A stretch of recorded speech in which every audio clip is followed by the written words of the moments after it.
नमस्कार, मैं स्वागत है उत्तराखंड में। पहले हेडलाइंस।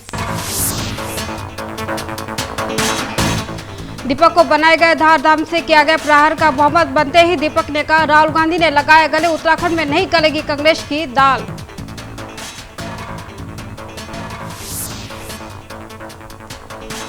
सीएम धामी ने धनशाली में दिया लाखों योजना को तोहफा, सीएचसी उच्चीकरण को किया गया शिलान्यास, कहा पहाड़ों की मजबूत हो रही है स्वास्थ्य सुविधा।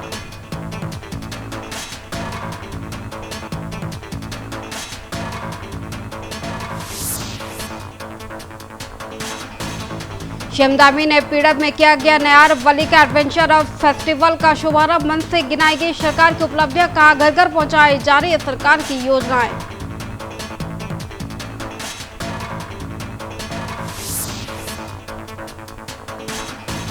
चारधाम यात्रा की तैयारी में जुटी धामी सरकार, मुख्य सचिव ने की व्यवस्थाओं को लेकर बैठक, अधिकारियों के दिए गए क्राउड मैनेजमेंट प्लान बनाने की निर्देश।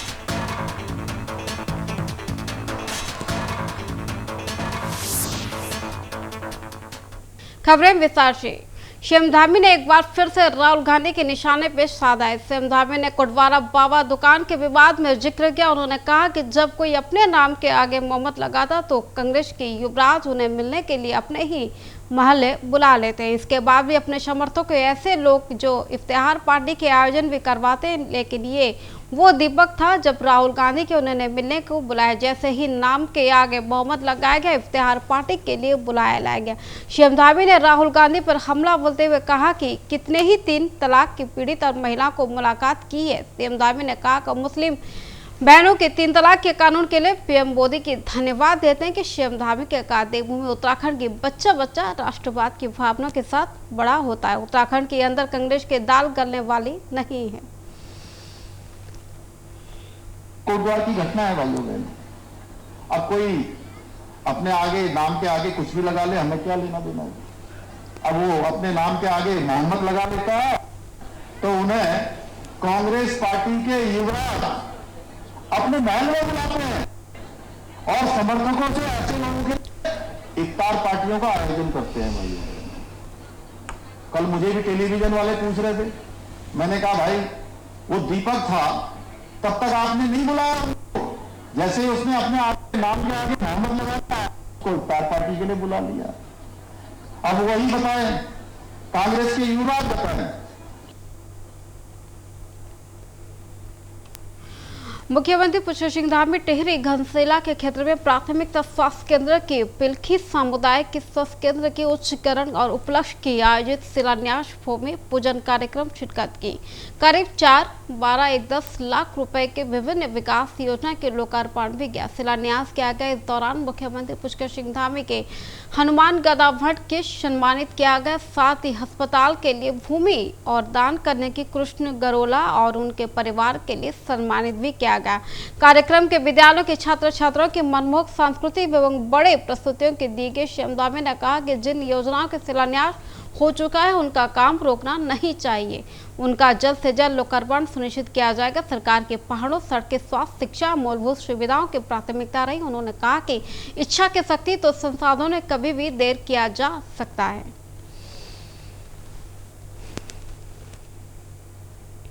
पिलखी सामुदायिक स्वास्थ्य केंद्र के आज इस शिलान्यास भूमि पूजन कार्यक्रम के अवसर पर मंच पर आसीन, जिनका अभी आप लोगों ने बहुत संक्षिप्त सा उद्बोधन सुना, पूरे विश्व के अंदर जिनकी एक अलग पहचान आध्यात्मिक जगत के एक आध्यात्मिक गुरु के रूप में है।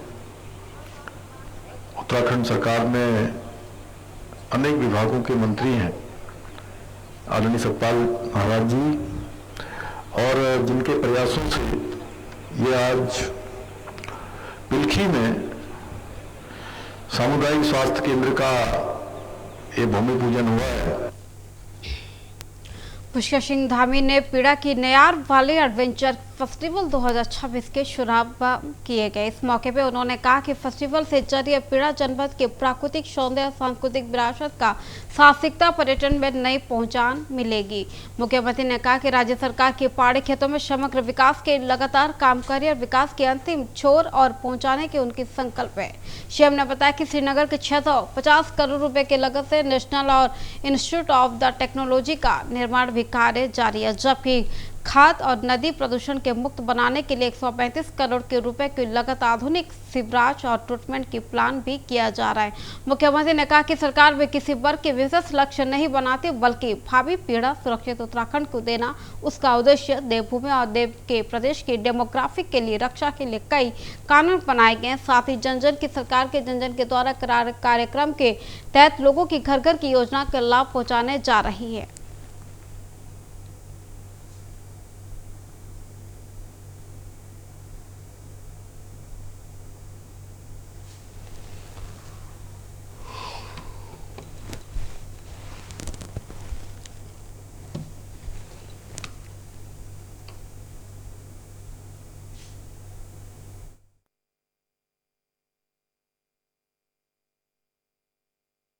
औपचारिकताएं हुई, औपचारिकताओं को पूरा करेंगे और इसके पीछे नयार वैली महोत्सव जो 3 दिन का यहाँ पर हो रहा है, इसके पीछे उद्देश्य यही है कि इस क्षेत्र में चूंकि प्राकृतिक रूप से बहुत अच्छा यहाँ का परिवेश है और हर प्रकार से यहाँ पर हरा भरा भी है और साहसी पर्यटन की बहुत संभावना यहाँ पर है।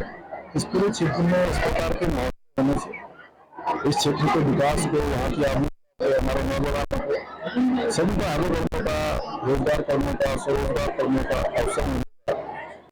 इसमें जैसे माननीय मुख्यमंत्री जी ने स्वयं भी यहाँ पे प्रतिभाग किया और उनके निर्देश है कि हर जगह जो पर्यटन की है उसकी सभी संभावनाओं को तलाशा जाए और उसी के दृष्टिगत यहाँ पे एडवेंचर टूरिज्म को बढ़ावा देने के लिए नयार वैली एडवेंचर फेस्टिवल का आयोजन किया गया और ये 3 दिवसीय आयोजन है। उसमें कई सारे स्पोर्ट्स इंक्लूड किए गए हैं। पैराग्लाइडिंग के भी हमारे विभिन्न जगहों से लगभग 55 पार्टिसिपेंट्स आ रखे हैं और इसी तरह से एमटीबी बाइकिंग का भी यहाँ पे कार्यक्रम आज शुभारंभ किया गया। साथ में क्याकिंग और एंगलिंग का भी कंपटीशन के रूप में ऑर्गेनाइज किया जा रहा है और सभी के साथ बहुत अच्छे अट्रैक्टिव प्राइजेस भी है, जिससे हमारे ज्यादा से ज्यादा लोग इसमें अच्छे से प्रतिभाग करें।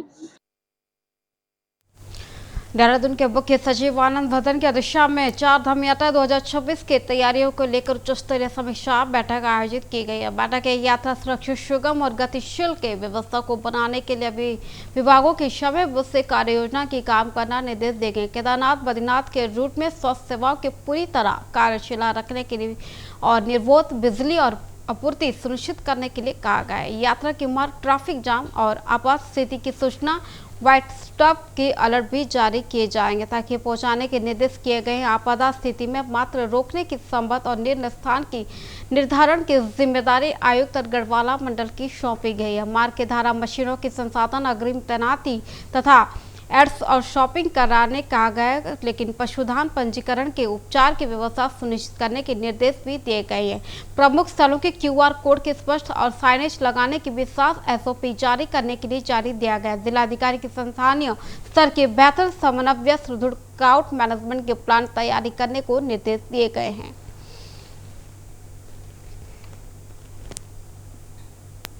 आगामी 8 मार्च के अंतर्राष्ट्रीय महिला दिवस मनाए जाएंगे। इस अवसर पर प्रदेश के भाजपा महिला मोर्चा महिला दिवस के 9 मार्च से 15 मार्च तक सप्ताह के रूप में मनाने के निर्णय लिया गया। महिला मार्च के प्रदेश अध्यक्ष रुचि भट्ट ने बताया कि इस दौरान हर विधानसभा क्षेत्र में महिला सम्मानित और आयोजन किए जाएंगे। इन कार्यक्रम के स्वयं सहायक समूह जोड़ी से महिला आशा और आंगनबाड़ी कार्यक्रम की खेल, शिक्षा, स्वास्थ्य क्षेत्र में चुनी महिलाओं को आमंत्रित भी किए जाएंगे। उन्होंने बताया कि प्रत्येक विधानसभा से 10 ऐसी महिला चिन्हित किए जाएंगे जो उन्होंने महिला के सशक्तिकरण दिशा में उल्लेखनीय काम किया है। इन सभी महिलाओं को सम्मानित किए जाएंगे, योगदान की सराहना भी किए जाएंगे।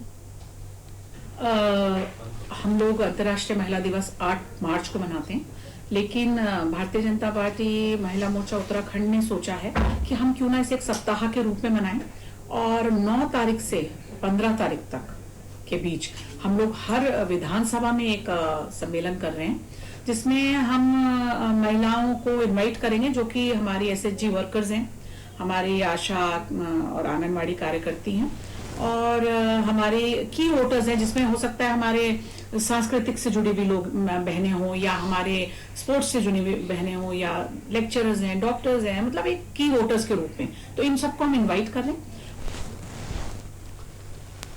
उत्तराखंड में सियासी एक बार फिर से बयानबाजी तेज हो गई है। कांग्रेस के प्रदेश अध्यक्ष गणेश गोंदियाल ने जनप्रतिनिधियों के मर्यादा में लेकर और तीखे बयान दिया गया। उन्होंने कहा कि चुने हुए जनप्रतिनिधियों की अपनी आचरण संयम गरिमा बनाए रखनी चाहिए। ऐसे कोई व्यवहार नहीं होनी चाहिए जिसमें से सार्वजनिक रूप से माफी मांगनी पड़े। गोंदियाल ने कहा कि प्रशासनिक अधिकारियों की नसीब भी देते हुए नसीहत कहा कि स्वयं सुपर मंत्री या सुपर सीएम समझाने की कोशिश करें। उनके कहना है कि शासन के प्रशासन के बीच में संतुलन और मर्यादा जरूरी। उन्होंने कहा कि लोकतांत्रिक की व्यवस्था पर हर किसी योजनाओं को अपना सीएम रखकर काम करना चाहिए। दुर्भाग्यपूर्ण है, एक चुने हुए जनप्रतिनिधि को ये शोभा नहीं देता और उसका खामियाजा उनको इस रूप में भुगतना पड़ा कि आज वो दर दर माफी के लिए भटक रहे हैं। तो ये ठीक है कि एक चुने हुए जनप्रतिनिधि, ये बिल्कुल उन्हें शोभा नहीं देता। लेकिन एक बात और भी है कि मैंने पहले भी कहा, आज भी कहना चाह रहा हूँ, अधिकारियों को भी मंत्रियों की गोद में बैठकर सुपर मंत्री बनने की कोशिश नहीं करनी चाहिए। और जो भी अधिकारी मंत्री और मुख्यमंत्री की गोद पर बैठकर सुपर मंत्री या सुपर सीएम अपने को समझते हो, वो उनके लिए भी ये चेतावनी। उत्तराखंड के पूर्व मुख्यमंत्री हरीश रावत के मौन व्रत को लेकर प्रदेश में सियासी गर्मा गई है। भाजपा के इस मुद्दे को तीखी प्रतिक्रिया देते हुए भाजपा के प्रदेश प्रवक्ता कुबेर जितेंद्र सिंह ने कहा कि ये केवल व्यक्तिगत मौन नहीं है बल्कि कांग्रेस की कार्यशीला सोच को दर्शाती है। उन्होंने कहा कि जिसकी जमीनी उसकी अधिकारी का संगीत स्पष्ट और लेकिन कांग्रेस पर हमेशा अतिक्रमणकारियों की समर्थन करने की आरोप लगते हुए कहा कि भाजपा का कहना है कि भूमि अवैध कब्जा तुष्टीकरण राजनीति को लेकर कांग्रेस की भूमिका सवाल घेरे में रही है। ऐसे में मौन उसी में और परीक्षा को देखते हुए जाना चाहिए।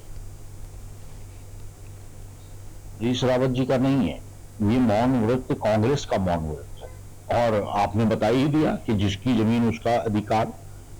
कांग्रेस ने तो कब्जेदारियों का हमेशा से समर्थन करा है। देश के अंदर आजादी से पहले भी अतिक्रमणकारियों का सहयोग करने के लिए कांग्रेस को ख्यात रही है। तो इसे इस दृष्टि से देखा जाना चाहिए कि तुष्टीकरण की राजनीति और भूमि पर अवैध कब्जों को लेकर कांग्रेस का जो चाल चरित्र और जो चेहरा था, आज वो हरीश रावत जी के रूप में मौन व्रत के रूप में बैठ के समर्थन करता हुआ नजर आ रहा है।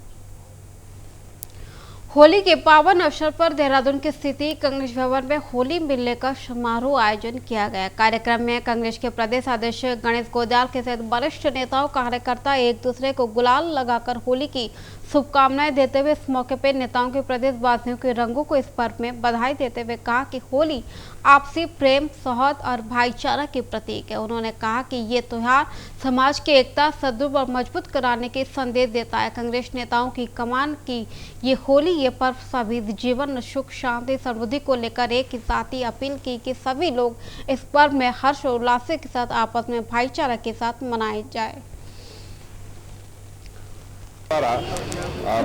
होली के उपलक्ष्य में जो है होली समारोह का आयोजन किया गया है और सभी साथी लोग इसमें प्रतिभाग करने का काम कर रहे हैं। मैं होली समारोह के अवसर पर जो है होली की अग्रिम बधाई और शुभकामनाएं देना चाहता हूँ कि जिस तरीके से रंगों की होली करते हैं, आम रंग के में जो है आए और हम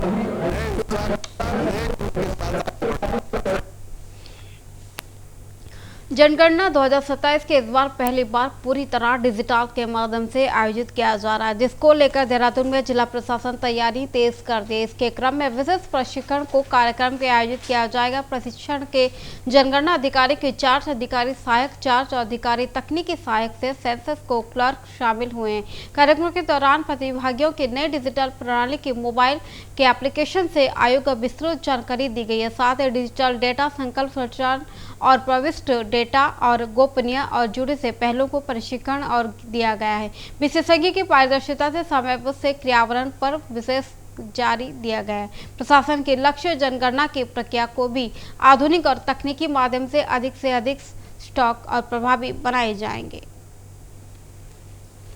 जैसे आज हम यहाँ पे चार्ज अधिकारियों की ट्रेनिंग कर रहे हैं देहरादून तहसील की और देहरादून डिस्ट्रिक्ट की पूरी, तो ये 25 अप्रैल से टेंटेटिव है कि जो हम जनगणना का पहला चरण होगा हमारा सूचीकरण, वो यहाँ पर होगा। अभी नोटिफिकेशन नहीं हुआ है, हो जाएगा तो 25 अप्रैल से 24 मई के अंतर्गत हम कर लेंगे। इसमें इस बार एक तो ये पहली बार है कि जो ये 16वीं जनगणना हम करने जा रहे हैं पूरी डिजिटल है, इस पे पेपर पे काम ही नहीं होगा, ऐप पे पोर्टल पे होगा। और दूसरा एक जो स्व गणना है, ये पहली बार है कि कोई इंसान अपनी गणना खुद करा सकता है। केंद्रीय गृह मंत्री अमित शाह आगामी 7 मार्च से उत्तराखंड के दौरे पर आने वाले हैं। दौरे से पहले प्रदेश की सियासत गर्मा गई है। कांग्रेस के वरिष्ठ नेता हरक सिंह रावत ने बयान देते हुए कहा कि अमित शाह प्रदेश के स्वागत है, लेकिन उन्हें प्रदेश की कानून व्यवस्था पर भी जवाब देना चाहिए। वहीं इस बयान पर भाजपा प्रदेश प्रवक्ता कमलेश टम्मन ने ये पलटवार किया कि उन्होंने कहा कि हरक सिंह रावत का पहला खुद कानून व्यवस्था जानकारी लेनी चाहिए। प्रदेश में प्रवक्ता ने कहा कि कांग्रेस के शासनकाल कानून व्यवस्था स्थिति को क्या था और ये सब जानते हैं। उन्होंने भी ये कहते हुए कि अमित शाह के दौरे पर टिप्पणी करने की कांग्रेस पर कोई अधिकार नहीं है। भाजपा का कहना है कि केंद्र सरकार उत्तराखंड की संस्कृति, बोली और भाषा, गहरा जुड़ाव और केंद्र की नेताओं पर प्रदेश का विकास से जुड़े होते हैं। मुझे लगता है कि जिस व्यक्ति ने कानून के बारे में ज्ञान देने की बात करी है, पहले ज्ञान लेने की आवश्यकता उनको है, क्योंकि उनके टाइम पर कितने कानूनों को तोड़ा गया, किस तरीके से कानून की धज्जियां उड़ाई गई, ये सब जानते हैं, बेहतर जानते हैं, क्योंकि हमेशा से वो राजनीति में सक्रिय रह करके उन्होंने अपना प्रभाव डालने का काम किया है। रही बात गृह मंत्री जी की उत्तराखंड में आने की, तो इस पर टिप्पणी करने का कांग्रेस को मुझे लगता है कि अधिकार नहीं है। जब भी अमित शाह जी इस प्रदेश के अंदर आते हैं, कुछ ना कुछ नई सौगात इस प्रदेश को देने का काम करते हैं और एक विशेष लगाव और विशेष प्रेम केंद्र का हमेशा उत्तराखंड के लिए रहा है। तो यहाँ की संस्कृति और यहाँ की जो बोली भाषा है और यहाँ के जो विकास कार्य हैं, उनको लेकर के समय समय पर माननीय अमित शाह जी हो या हमारा केंद्र का नेतृत्व हो, लगातार इस प्रदेश की ओर अपनी नजरें रखता है। और उत्तराखंड की सरकार की महत्वाकांक्षा की नंदा गोरा योजना की तहत बीते वर्ष 2025-26 के 33,251 बालिकाओं के खाते में 145 करोड़ 93 लाख रुपए की धनराशि डेबिट के माध्यम से हस्तांतरित किए गए हैं। मुख्यमंत्री के कैंप में कार्यालय आयोजित कार्यक्रम के मुख्यमंत्री पुष्कर सिंह धामी, महिला सशक्तिकरण एवं बाल विकास की रेखा आर्यन ने क्लिक के जरिए राशि के और मुख्यमंत्री ने कहा कि योजना बेटियों की सर्वांगीण सुरक्षा और स्वावलंबी की दिशा और मजबूत कदम। मंत्री रेखा आर्यन ने बताया कि ये वर्ष 2017 संचालित से ये योजना बालिका जन्म और प्रोत्साहन देने की उच्च शिक्षा सुनिश्चित करने की कारगर साबित हो रही है। योजना के तहत बालिका जन्म में 11,000 रुपए की 12वीं और उच्च शिक्षा की प्रवेश लेने पर 51,000 रुपए की सहायता दी जाती है। सरकार के उद्देश्य बेटियों के आत्मनिर्भर बनाकर उनके सपनों को साकार करना है। देखिए, आज बहुत हर्ष का विषय है कि वर्ष 2025-26 की हमारी नंदा गौरा योजना के हमारी जन्म लेने वाली बालिकाएं और साथ ही हमारी जो 12वीं पास करने वाली जो हमारी बालिकाएं हैं, उनको आज माननीय मुख्यमंत्री जी के कंधों से लगभग 145 करोड़ की धनराशि जो है वो उनके खातों में सीधे डीबीटी की गई है, जिसमें हमारी जन्म वाली बालिकाएं लगभग 5,913 बालिकाएं हैं और लगभग हमारे 33,000 से अधिक बालिकाओं को जो है वो आज गौरा योजना से उनके खातों में सीधे डीबीटी की धनराशि पहुंचाई गई है। मैं समझती हूँ कि माननीय मुख्यमंत्री जी धामी जी के नेतृत्व में लगातार निर्बाध तरीके से नंदा गौरा योजना जो है वो दी जा रही। हमारे पास में अब तक में नंदा गौरा योजना की कोई पेंडेंसी 2022 से लेके अब तक बिल्कुल भी नहीं है, जो कि अपने आप में इस बात की प्रतिबद्धता को बताता है। परिवहन विभाग की प्रदूषण नियंत्रण व्यवस्था के अधिक से पारदर्शिता सख्त बनाने की तैयारी में है।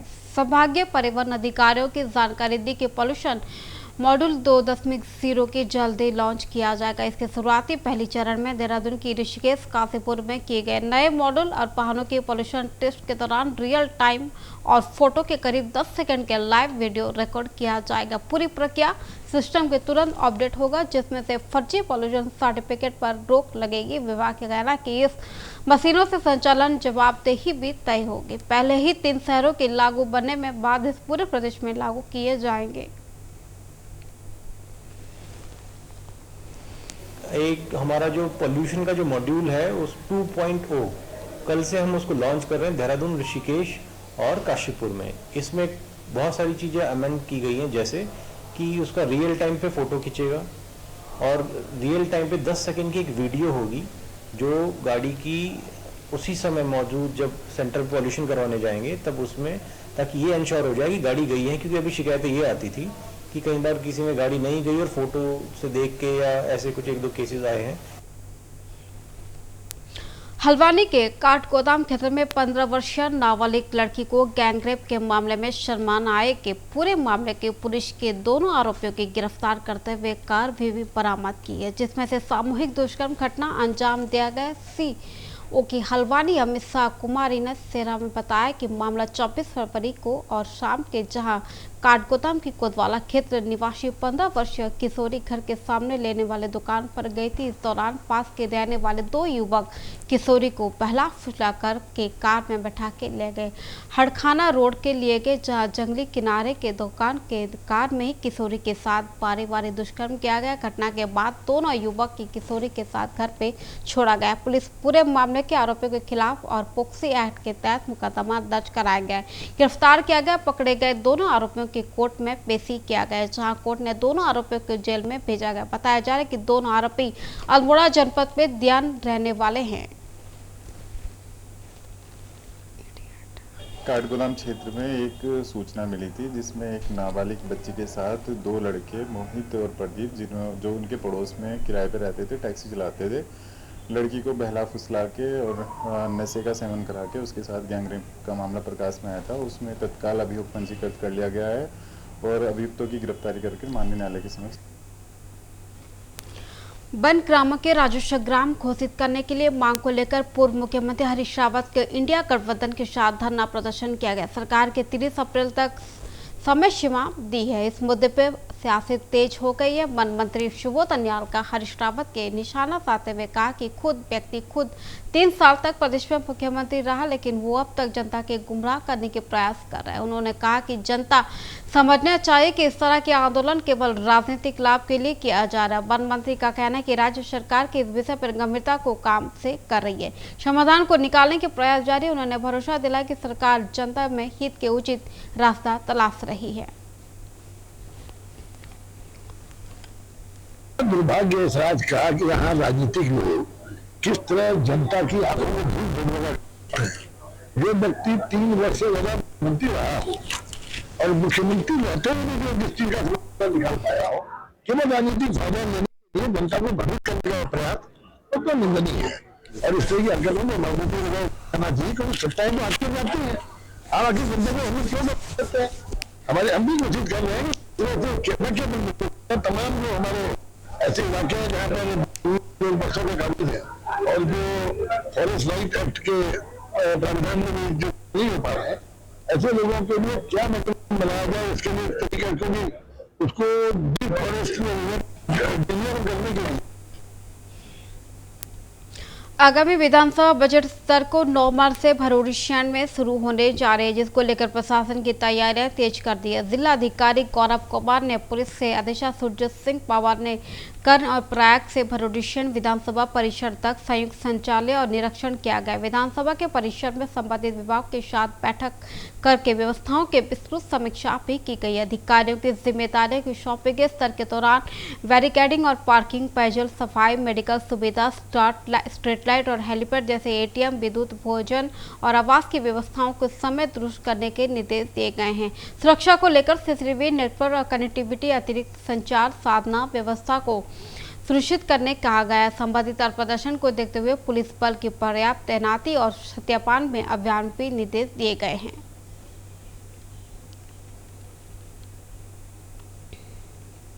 हमारा सत्र अभी 9 मार्च से प्रारंभ होने वाला है।